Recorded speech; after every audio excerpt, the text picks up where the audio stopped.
division in football right now. It's not just one group. I mean, it's all of us making sure that we're all on the same page so we can execute at the high level.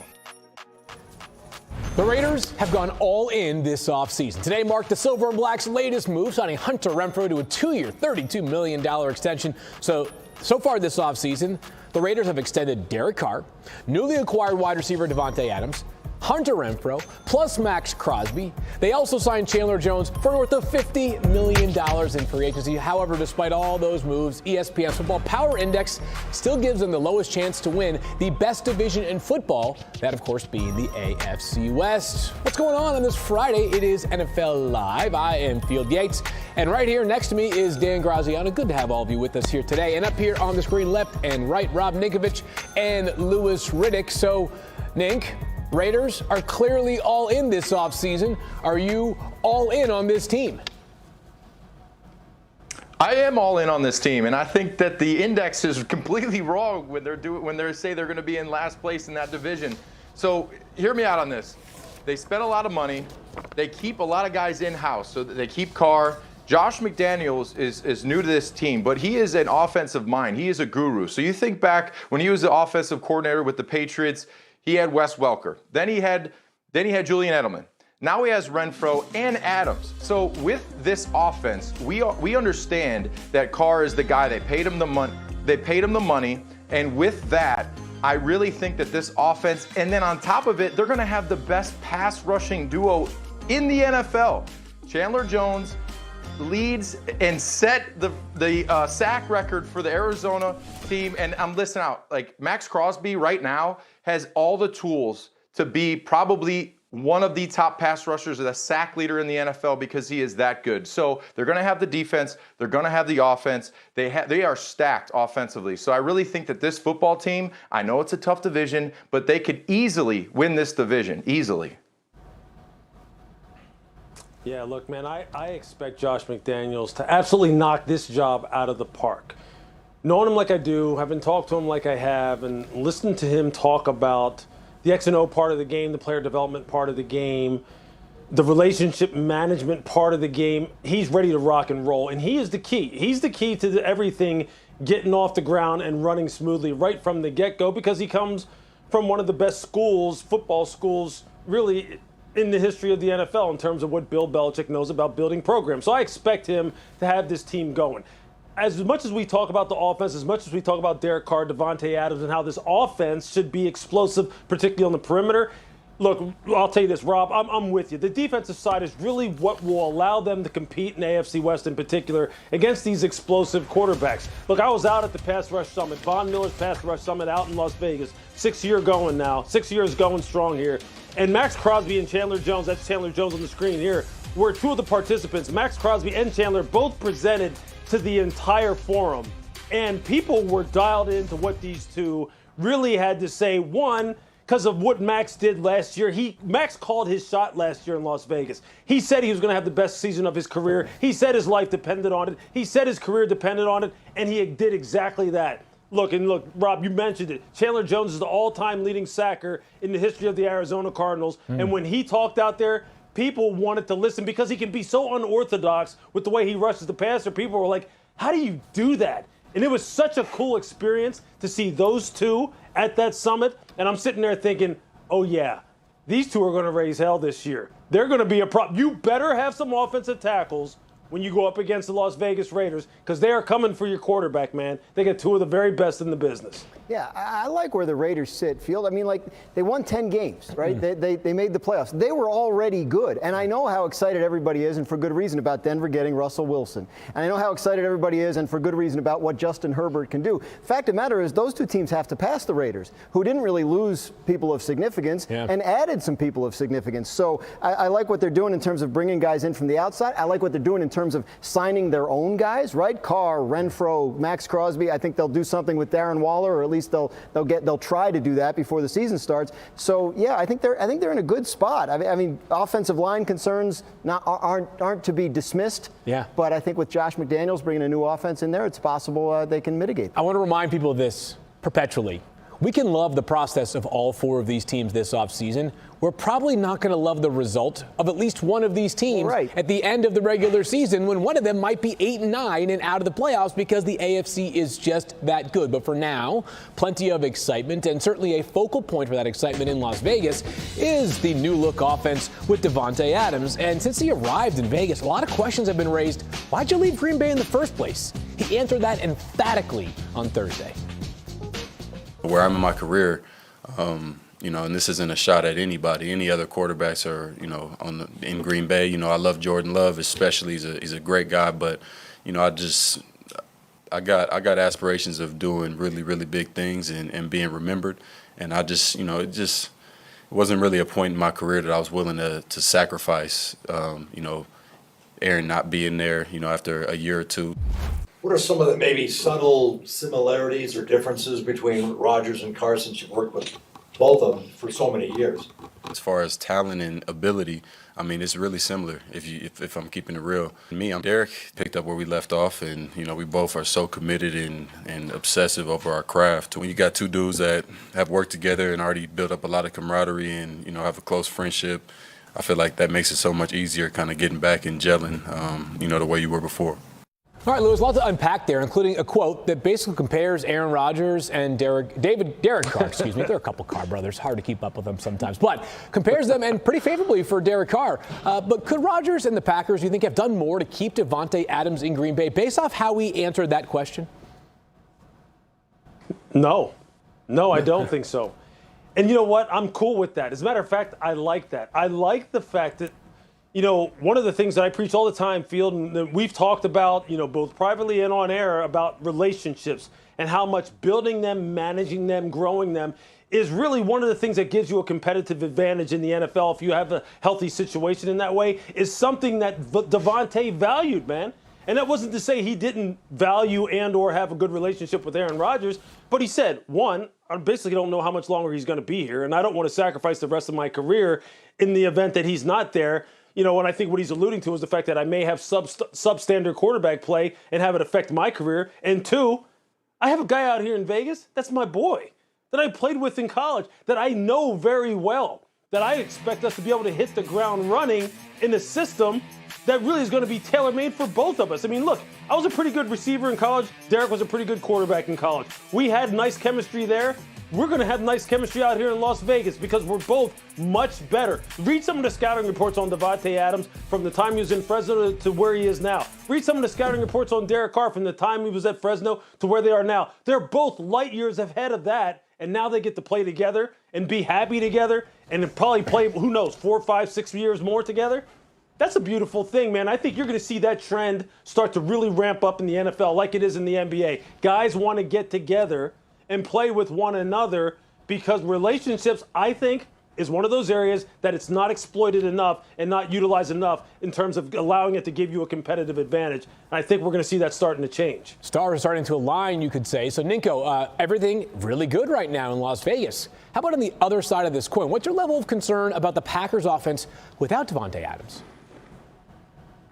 It's high. You have to think in clutch moments when you're in the playoffs, in the Super Bowl, every play, usually when it's a huge one, is going to that number one guy, that big guy. And when you're game planning against those teams, you have to take away the biggest target. So now Green Bay, they don't have that target, roughly 30% of what their offense was last year. So everyone's talking, the ball will be spread around more now and other people will have opportunities. I don't believe that. You think about when you have a talent on the field like Adams, other people are going to benefit from that. So now he's not on the field. Who else is going to step up? And listen, I know they have some young guys. They drafted a couple guys. But in my day, when I was on the team and they drafted somebody, especially in my position, I was like, it's going to take a couple of years for this guy to get it, to be up to where I'm at. So they're going to have to come in and they're going to have to play at a high level. And look at Adams, for example, his rookie year. He didn't catch 100 balls.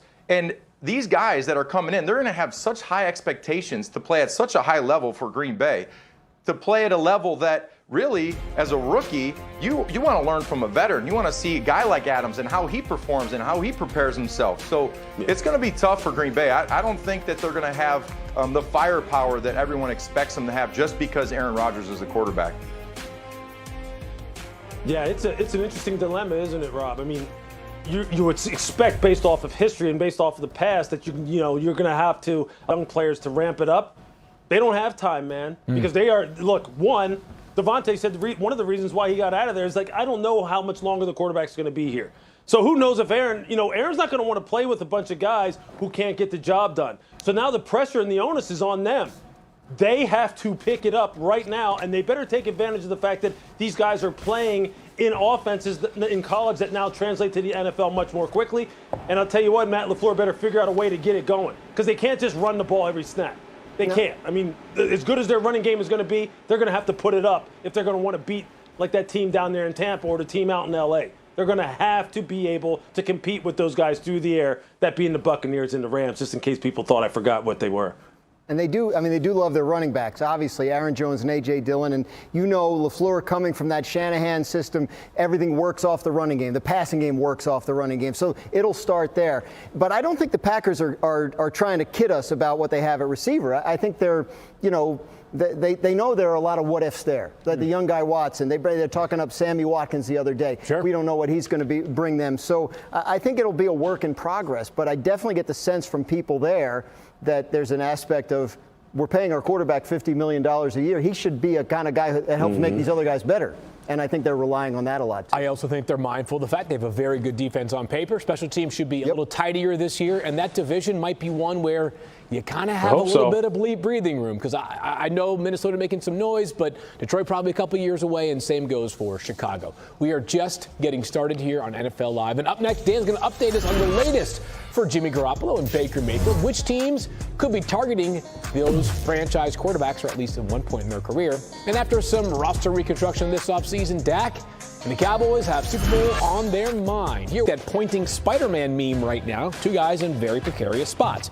Both of them are entering the final year of their contract. Mayfield set to account for nearly a $19 million salary and cap it on this fifth-year option. Well, Jimmy G is slated to have a $27 million cap hit. While there's questions around both of these quarterbacks, they actually both rank in the top 20 in total QBR over the last two seasons. So, Dan, we've been talking about this since like March, and yet here we are. What's the level of interest around the NFL in these two quarterbacks? Right now, it's not very high, Field. Okay. I mean, look, Baker Mayfield, I think people are kind of daring the Browns to cut him, right? Because the money's guaranteed. Baker's on a fifth-year option. He's almost $19 million, fully guaranteed. They have to pay him even if they cut him. So to the extent that the Browns have had conversations with teams, it's been about how much of this money are you, the Browns, willing to pay in order for us to take him, and they haven't been able to come to an agreement on that. I think, Jimmy G's situation is different because his salary is not guaranteed. Right. So at some point, they may have to cut him if they can't get a deal for him in order to avoid it becoming guaranteed once the regular season starts. He has also not been throwing because he had shoulder surgery on his throwing shoulder right after the season. And that is expected to start ramping up at the end of this month, beginning of next month in terms of him throwing. So the 49ers hope that once that happens, the market gets a little more robust. And the 49ers could use that cap space. They got some players they want to extend, like Deebo Samuel, even if he still wants to trade, and also Nick Bosa. The Browns have more cap space than anybody in the league right now. They do. So while Baker's situation contractually is a little trickier, Cleveland can kind of be patient because they don't have any urgent business they need to take care of. But, Lewis, let me ask you this. I know it's been a long 3 months discussing this, but is there a team out there that you think will be better off with either of these two quarterbacks, Baker Mayfield or Jimmy G, than what they presently have? Oh, for sure. Look, the 49ers are not going to trade Jimmy Garoppolo to the Seattle Seahawks in the division. But when they cut him, and it sounds like they will cut him eventually, I would be all over that. All over it if I'm the Seattle Seahawks. Why? Look, think about this. Shane Waldron, who's their offensive coordinator out there in Seattle, comes from the Sean McVay trees, coached in L.A. with Sean. That offense is very similar in terms of construct, in terms of philosophy that Kyle Shanahan runs out in San Francisco. That's an offense that's tailor-made for Jimmy G's style. A little bit run-centric, play-action, pass-centric, some quarterback movement, but don't get it twisted. I mean, Jimmy G's not a guy who's out on the perimeter throwing the football that way. But this is a guy who, when he is on, and the running game is strong. He's got protection. He can throw as pretty of a pass as anyone in the NFL. And with some of the weapons that they have out there, when you think of Tyler Lockett, DK Metcalf, Noah Fant, 2 good running backs, just drafted 2 bookend offensive tackles, building up the defense, Jimmy G is like the piece that they're missing. Seattle's setting the table for some quarterback in the next year or two. If it's not Drew Lock or Geno Smith, which it ain't going to be. If it's not one of those two, someone's going to inherit a football team that has quietly set themselves up. Jimmy G would be perfect to me for that. And if he ever becomes free, because again, they ain't going to trade him to him, I'd be all over that like that, quickly. Lewis, I agree with you, man. I really think that if you have any question in your quarterback room at all, and you don't have the guy, Jimmy G is the guy that you want on your team. I know it could be a little bit biased because I played with the guy, and as a young player, I can tell you this. He's a great, great locker room guy. He is one of the best teammates that you can ever ask for. And on top of that, I can think back to when he was a rookie, when he was a young player, he was running the scout teams, and he was showing us looks defensively on the quarterbacks that we were about to play, and he would tear us apart. He would look at the card, and his down the field accuracy and his touch, I really think that if you need a quarterback, like Seattle needs a quarterback. You know, they lose Russell Wilson, they got a couple people there, but they're just people for a short time. They need a guy to come in, they have the pieces in place. I agree, Seattle would be a great spot. San Fran's not going to trade him there, but it looks like he might be available depending on if they can get a deal done. If not, he might get released, and then he has the option to go there. But again, I think Jimmy G, a team needs a quarterback to win now. He's the guy. If you look at his track record and his history, he wins. Yeah. Of course, he's had a few injuries, but that's football. And as we know, once camp begins, things can change. So perhaps a bit more patience from Cleveland and San Francisco and these 2 quarterbacks could eventually pay off. Commanders head coach Ron Rivera announced today that he was fining defensive coordinator Jack Del Rio for recent comments in which Del Rio referred to the January 6th riots at the Capitol as a, quote, dust-up, and drew a comparison to the coverage of that event in the Black Lives Matter movement in the summer of 2020. The fine was for $100,000. Here's the statement from Rivera, quote, "This morning I met with Coach Del Rio to express how disappointed I am in his comments on Wednesday. His comments do not reflect the organization's views and are extremely hurtful to our great community here in the DMV.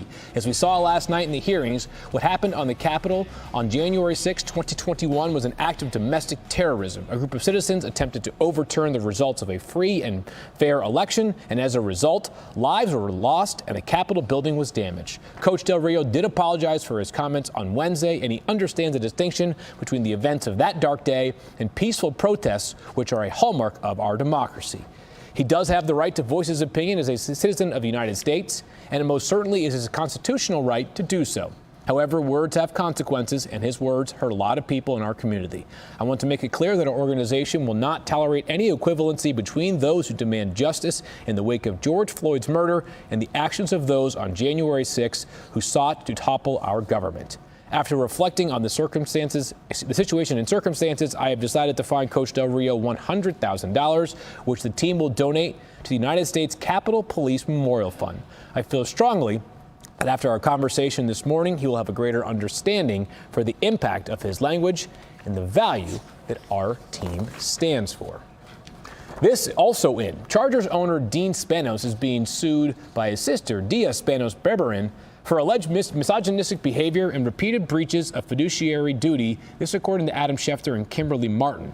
A lawsuit was filed today in California and calls for Spanos to be removed as a co-trustee. Still to come here on NFL Live, DK Metcalf is a no-show at Seahawks camp or holding out for a new deal. Hear why Ninko thinks DK should not be committed to Seattle long-term. Carroll on the situation. Decision that he had to make, and we missed him. He had done a nice job and contributing, being part of everything that we had done, and then he's not here, so I can't say much for what he hasn't done here, but we'd love to have him with us. There's been conversations, some, and we're in a pretty kind of a standard, kind of semi-quiet right now. These are crucial weeks to get something done. We'll see what happens, and hope that we can work something out. We really intend to get that done. Not sure what to make of that, Dan, but what are you hearing on the latest involving a deal between the Seahawks and DK Metcalf? I think there is optimism within that building about a deal potentially getting done. And whether that optimism is justified, obviously we'll find out. I think probably, as Pete Carroll mentions, here in the next couple of weeks. But a lot of people I talked to are viewing this as a situation where DK Metcalf has one means of leverage right now, and that is threatening to not play, right? So by not showing up for minicamp, he's making a statement about where he wants things to be going in the contract situation. So will he hold out of training camp or any part of it? That will be the big question if we get to the end of July and there's still no deal done. But the Seahawks believe they can and will ultimately get him signed. Lewis, we kind of have to zoom out for this next question here. Think about this franchise and where it's at. Do you think their best strategy right now in Seattle is to find a way to get a deal done with DK Metcalf, which surely will be for many, many, many millions of dollars, perhaps $25 million per year or something like that? Or would they be better served to try to trade him away and make it the third wide receiver blockbuster trade of the NFL offseason?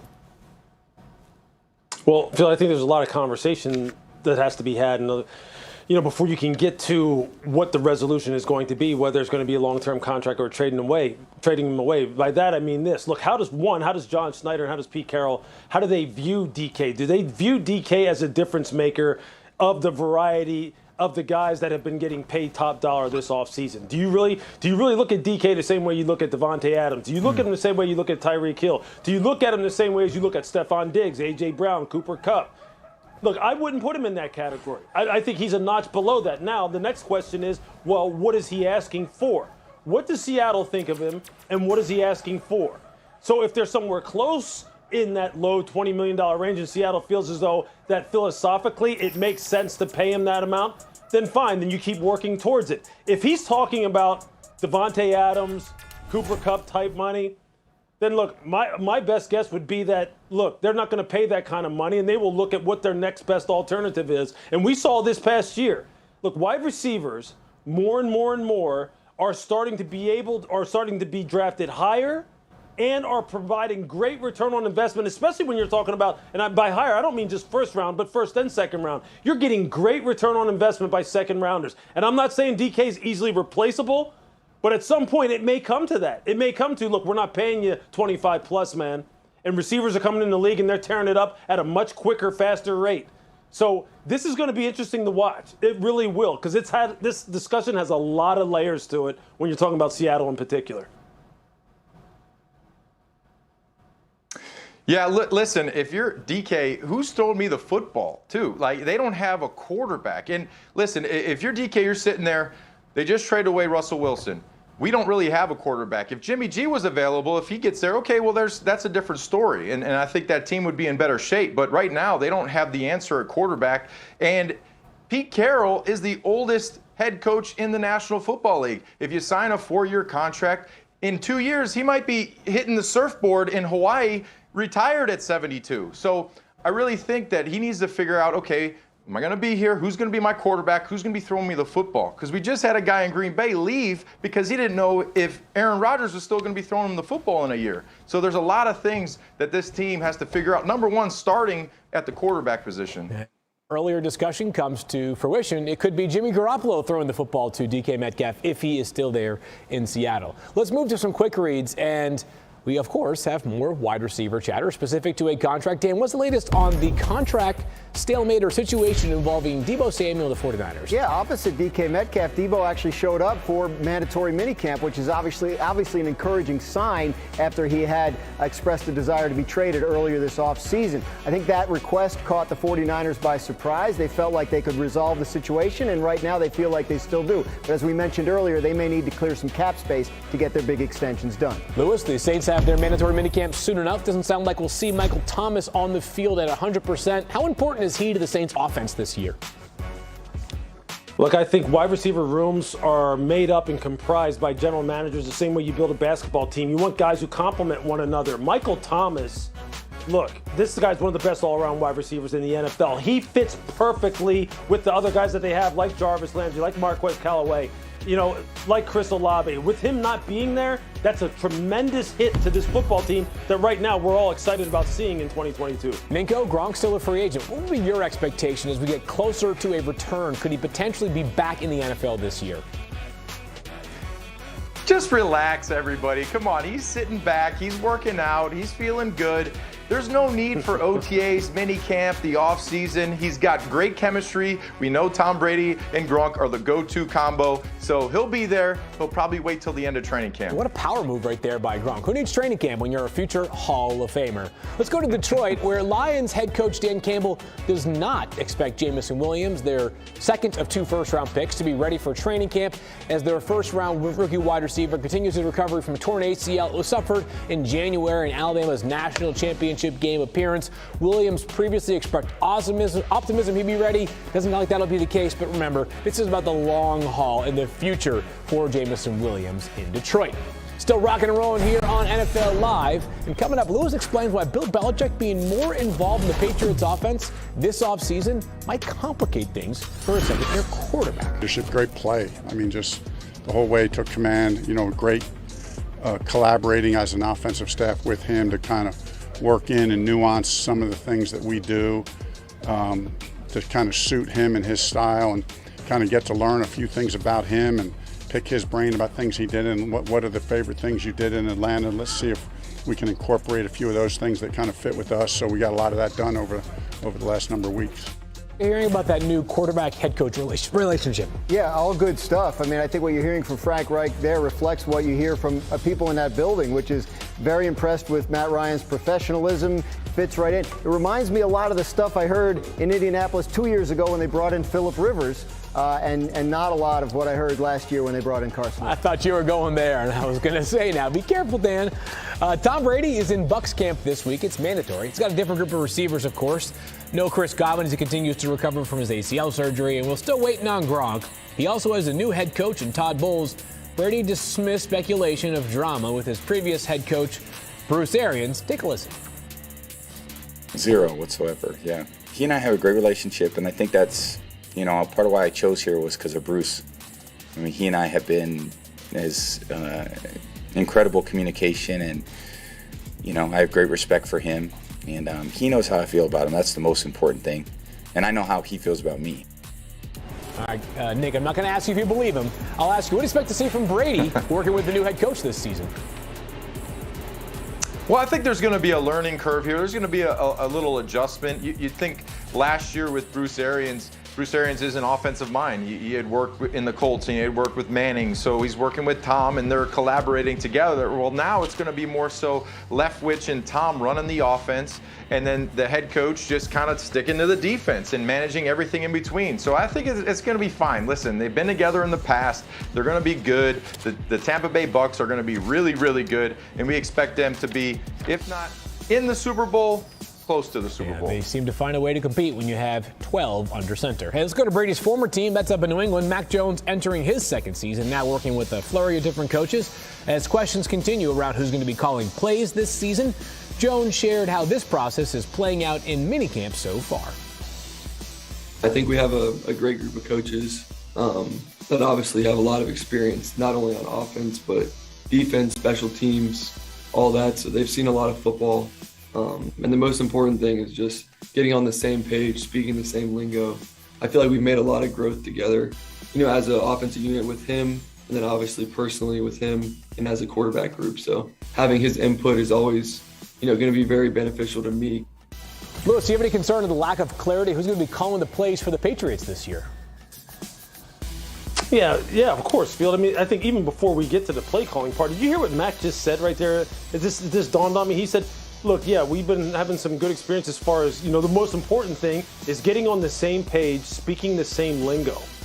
Like, that's not what he should be really focusing in on right now. I'd be concerned about just getting on the same page and talking the same language.